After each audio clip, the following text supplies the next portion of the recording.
From Virgin Gorda for the Caribbean Superyacht Regatta, accolades go to the new handicap rule implemented for the first time ever during this event. We looked at the ratings pretty hard last night for the wind speeds, and it played out pretty much. We had the edge downwind. They're pointing a little higher upwind. We're going to have a serious fight in our hands this week. Following 3 days of hard-fought and incredibly tight racing, the overall victory is awarded to P2 in Class A and Marie in Class B. I would say that this was the most exciting. It was gratifying. It was unexpected. It was so dramatic. On the final day, both classes complete an anti-clockwise round the island course, taking them from a downwind start. Less than 40 seconds separate the top 3 boats across the line after 20 miles of racing. The battle to the finish between P2, Freya and Cap Arrow is fascinating. The 125-foot sloop P2 claims her second consecutive bullet to assure her overall victory. The crew is delighted. I'm delighted. Everybody's delighted. As I said, this was the most exciting win ever. Skipped by Lee McMillan, pre-event favourite The Wave Muscat wins the Extreme Sailing Series Act 2 on home waters for the 3rd consecutive year. We had a really tough day today, and SAP were definitely sailing considerably better than us and really had the measure of us on the start lines and getting off and put the pressure on. Following 28 races, just 2 points separate the Omani and Danish teams, with the advantage in the hands of ACP sailing team before the final race. The Wave Muscat manages to take control from the start and extends away from the fleet to take the race win and the overall act victory.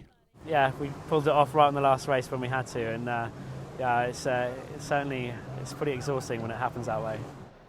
Managing only a 3rd place in the final race, Danish ACP Extreme Sailing Team are narrowly denied their first ever act victory. It might be satisfying in half an hour, but I think we were so close winning here that we obviously putting everything into trying and win this regatta.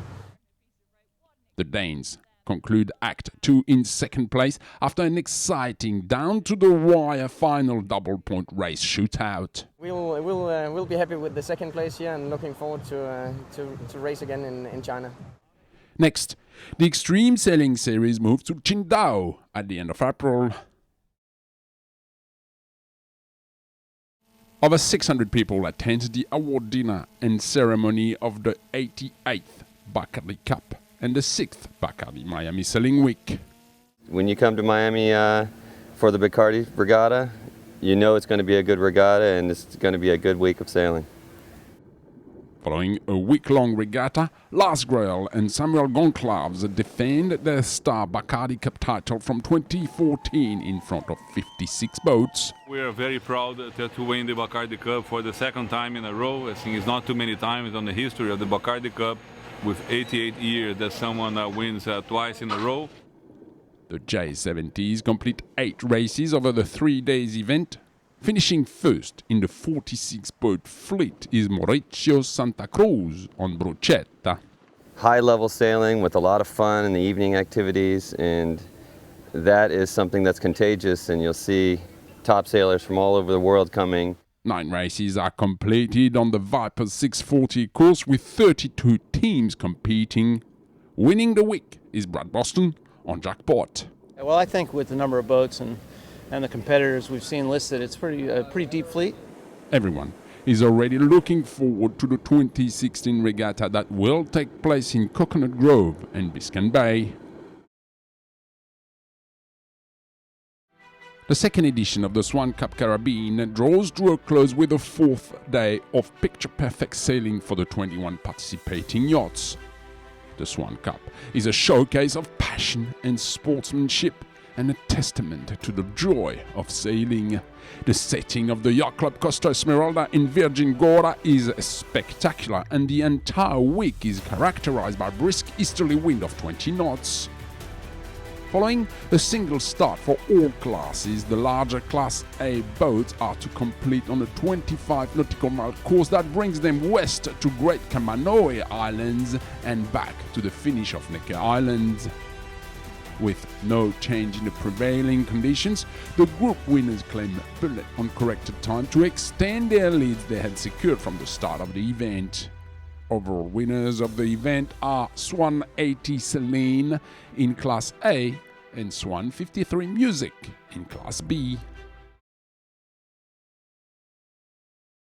Part of the International Day of Women's Rights, the Women's Cup is a regatta organized in Pornichet, France. 14 boats and 28 teams are divided into 2 groups for a weekend of racing in the bay. Whether from the Olympics, the match racing or offshore racing, the athletes come here to compete but also to share their experiences in the most simple way. Despite a persistent fog on the final day, the races start on time for the 14 teams of the Gold Group. The wind takes a lot of time to settle down, giving a hard time to the organizers and the 70 women very eager to race. The sun and wind animate the bay for the second part of the competition, especially the silver group. The weekend ends with an award ceremony held in a very friendly atmosphere.